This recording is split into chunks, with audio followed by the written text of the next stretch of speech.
네, 더불어민주당이 지난주 금요일에 당선인 총회를 열어서 새 원내대표를 선출했는데요. 바로 그 주인공 박찬대 신임 원내대표 전화 연결하도록 하겠습니다. 나와 계시죠? 예, 안녕하세요. 박찬대입니다. 네, 우선 축하드리겠습니다. 예, 고맙습니다. 단독 입후보셨기 때문에 찬반 투표로 진행이 된 것으로 알고 있고 찬성 몇 표, 반대 몇 표는 공개가 안 됐는데 혹시 대표님에게는 알려주던가요? 찬성 몇 표 나왔는지? 따로 알려주지는 않았고요. 예. 171명의 당선자가 전원 참석했기 때문에 상당히 의미가 좀 있었던 것 같고요. 네. 네, 아무튼 과반은 넉넉하게 넘긴 것으로 알고 있습니다. 보도로 보면 압도적인 찬성이었다는 이런 보도도 있던데요. 그러니까 100% 찬성 나올까 봐 사실 걱정도 했습니다. 단독 출마가 굉장히 부담이 되더라고요. 그래요? 네. 예. 아무튼 그 말씀은 100%는 아니었다는 뜻으로 이해하면 되는 거죠, 대표님? 아니, 확인은 아직 안 해봤는데요. 예. 그래요. 왜냐하면 171명이 참석하고 한 분이 표결하지는 않으셨어요. 그래서 일단 다행이다 이렇게 생각했습니다. 알겠습니다. 네. 자, 아무튼 그 초거대 야당 원내 사령탑인데 단독 입후보였고 결국 무경선이었다. 그런데 이렇게 되면 당내 다양한 목소리가 좀 실종된 거 아니냐 이런 또 그러니까 지적하는 목소리도 나오는데 이에 대해서 어떤 말씀 주시겠어요? 일단 선거 과정을 통해 가서 경선 과정을 통해서 다양한 목소리를 할 수도 있겠지만 네. 우리 의원 구성 자체가 상당한 다양한 배경을 기초로 해서 가져왔기 때문에 172석의 국회의원의 의석은 다양성 그 자체로 만들어졌다 이렇게 말씀드릴 수 있고요. 네. 단독 출마의 경우에는 힘을 모아주셨다. 총선에서 나타난 민심을 단결된 힘으로 반드시 성과를 내라라고 하는 국민의 명령으로 받았기 때문에요. 네네. 국민들의 다양한 목소리를 받아서 다양한 국회의원이 구성이 되었고 저는 그 힘을 하나로 모아서 민생, 개혁 이 두 가지를 반드시 실천하다라고 하는 명령을 받았다 이렇게 생각합니다. 알겠습니다. 그래서 신임 원내대표 이제 그 국정 현안에 대한 여러 가지 질문을 드려야 되는데요. 그에 앞서서 하나 좀 요거 좀 확인하고 넘어갈게요. 바로 그 이 자리에서 이재명 대표가 모두가 합의한 당론에 대해 자신의 신념과 가치에 양심상 반하는 게 아니라면 따라주는 게 바람직하다. 이런 요지의 발언을 했는데 사실 민주당 안에서 당론에 반하는 행위를 해가지고 징계 이렇게 연결이 됐던 경우가 몇 건 있었던 걸로 제가 알고 있는데요. 지금 원내대표로서 이 문제를 어떻게 처리하실 계획이세요? 당론으로 결정하기 전까지는 다양한 의견과 자기의 신념에 따라서 충분히 이야기하는 것이 민주주의고 또 민주당의 의원답다라고 이야기할 수가 있습니다. 그렇지만 충분한 토론 끝에 당론으로 결정되는 결과가 나온다면 당연히 당인으로서 그거에 따라주기를 권고하는 게 당내 지도부 원내대표로서 요청드릴 사항이라고 생각이 되고요. 이재명 대표 말에 저도 동의하는 바입니다. 그런데 지금 대표님은 권고라는 표현을 쓰셨습니다. 그러면 강제까지는 하지 않는다 이런 말씀이실까요? 강제하겠다라는 말을 민주당의 지도자가 하실 수 있겠어요? 그래요. 당부의 말씀이 맞는 것 같고요. 당인으로 당론이 결정이 되면 거기에 따라주기를 권고할 수밖에 없는 입장이다. 알겠습니다. 엄중하게 지켜만 보고 머뭇거리다 실기하는 과거의 민주당과는 결별하겠다 이런 말씀을 하셨습니다. 그럼 한번 좀 이런 질문을 드려보고 싶은데 이래서 실기한 사례가 어떤 게 있을 수가 있을까요? 좀 예를 들어 주신다면. 실기한 사례들이 많이 있었죠. 민생 입법이라든가 특검이라든가 이런 부분들에서 예를 들면 우리가 180석의 거대 의석수를 가지고 있는 21대 일당이었는데 운영이 그리고 법사위를 양보하다 보니까 법사위원장이 의견 자체를 상정하지 않으면 그럼 결국 이걸 국회법으로 돌파할 수 있는 방법은 패스트트랙밖에 없어요. 그러니까요. 그러니까 패스트트랙 최대 270일 정도 걸리지 않습니까? 그러니까 민생이라든가 개혁과 관련해서 국민적 요구가 들불처럼 일어나서 70%, 80%씩 찬성을 받는데도 불구하고 한 정당이 강제로 틀어막게 된다라고 하면 민주주의의 다수결 원칙이 적용되지 않지 않습니까? 네네. 그러면 1년 이상 막 2년씩 걸려가지고 겨우 패스트트랙을 통해 가지고 갈등 끝에 통과되더라도 또 그 이후에 대통령이 거부하는 등 결국 국민들을 대변하고 대의해서 국회가 움직이고 있는데 정치적 효능감을 못 느끼게 하는 지체되어 있는 의사결정들이 너무 많았죠. 알겠습니다. 그래서 제가 말씀드리는 거는 엄중하게 지켜보지 않고 머뭇거리지 않겠다라고 하는 것은 제도적인 측면에서는 반드시 법사위원회와 예. 그리고 운영위원회를 예. 확보하겠다라고 하는 의지의 표현이고요. 예. 그리고 당 내에서도 이런 다양한 의견을 규합하고 모으고 소통하는 데 있어서 지체하지 않겠다. 네. 빨리 의견을 모아서 네. 빨리 접시에 하겠다. 그래서 알겠습니다. 우리 이번에 발족되고 있는 22대 원내대표단 이름을 신속하게 움직이는 기동대처럼 움직이겠다. 아마 이런 말씀을 드린 적도 있습니다. 알겠습니다. 지금 말씀하신 운영위원장, 법사위원장 말씀을 하셨는데 관련해서 한 여당 의원은 어떻게 해석을 했냐면 민주당이 운영위원장은 포기할 테니까 법사위원장만은 가져가겠다라는 명분을 만들기 위한 사전 포석이다. 이런 해석을 내놨더라고요. 어떤 말씀 주시겠습니까? 저는 그렇지 않습니다. 확실하게 둘 다 가져간다? 지금 확보하겠다고 제가 분명하게 그 출마 기자회견에도 말씀을 드렸고 예. 그 이후에 정견 발표에도 말씀을 드렸는데요. 171명의 당선자 앞에서 저의 의지를 표명하는데 협상 전략을 거기다 짜고 얘기할 만큼 네. 그렇게 교묘하지 않습니다. 자, 그러면 문제는 그 과거로 돌아가면 항상 이 문제 때문에 원 구성이든가 항상 늦어졌었거든요. 뭐 항상까지는 아니지만 꽤 늦어졌었는데 네. 만약에 국민의힘과 그 합의를 보지 못한 그때는 어떻게 하실 겁니까? 이것도 실기하면 안 되는 거잖아요. 원 구성도. 그렇죠. 우리 협의하도록 되어 있지 합의해가지고 선출하도록 되어 있지는 않거든요. 예. 그래서 원 구성을 어떻게 할 것인가 하는 것은 국회법에 나와 있지 않아요. 예. 다만 그 국회의원의 수에 맞춰서 비례적으로 배분하도록 협의하도록 되어 있거든요. 예. 근데 이 협의 자체가 이루어지지 않아서 예. 국회의 기능이 중단되거나 아니면 지연된다라고 하면 예. 그러면 국회법에 따라서 예. 다수결의 원칙에 의해서 결정되는 것이 적절하다고 보이고요. 지금 그 말씀은 그럼 모든 상임위원장을 민주당이 가져갈 수도 있다. 이 뜻으로 이해가 되는데 맞습니까? 아니 표결에서 정하는 건데요. 네. 지금 21대 같은 경우에도 합의가 이루어지지 않다 보니까 민주당 몫의 상임위원장 자리를 일부 가져왔지 않습니까? 네. 그리고 일부는 남겨놨었던 적이 있었죠.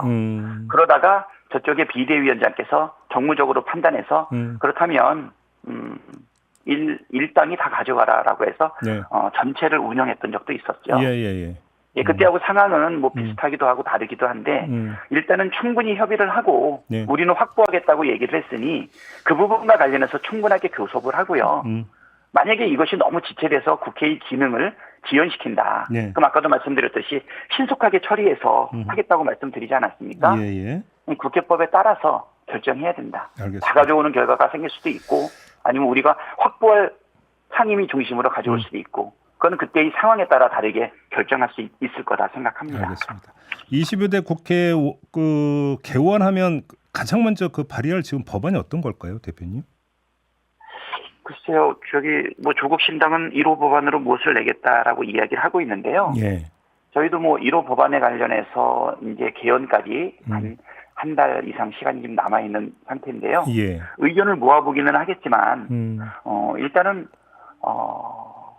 이번에 민생 회복과 관련된 지원금, 네, 그 부분과 관련해서는 이제 협상과 동시에 이루어질 수 있다 그러면 1인당 25만 원씩 지급하는 그 부분을 담은 법을 낼 수도 있을 거고요.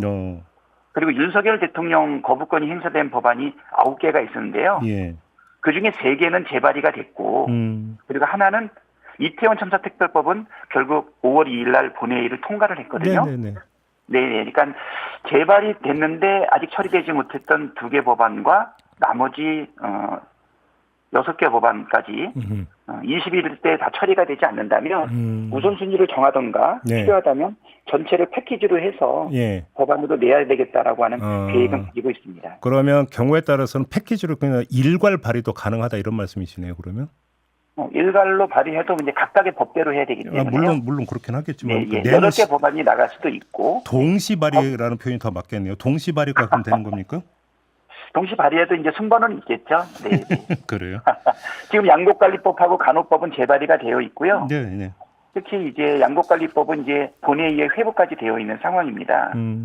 그래서 이제 뭐 노조법, 방송 3법, 그다음에 김건희 특검법, 예. 그다음에 50억 클럽 특검법이 좀 남아 있는데요. 예. 이 부분에 대해서는 재발의해야 되겠다 생각이 되고, 그리고 지금 최해병과 관련된 예. 진상조사 특검법이 예. 네 지금 대통령실에서 제2 요구 거부권을 행사한지에 대해 가지고 지금 예의주시하고 있고요. 관련해서 이 부분 홍철호 정무수석은 지난주 저희와 인터뷰에서 이 특검을 받아들이면 그게 직무유기가 될 수 있다 이런 주장을 했는데 어떻게 평가하십니까?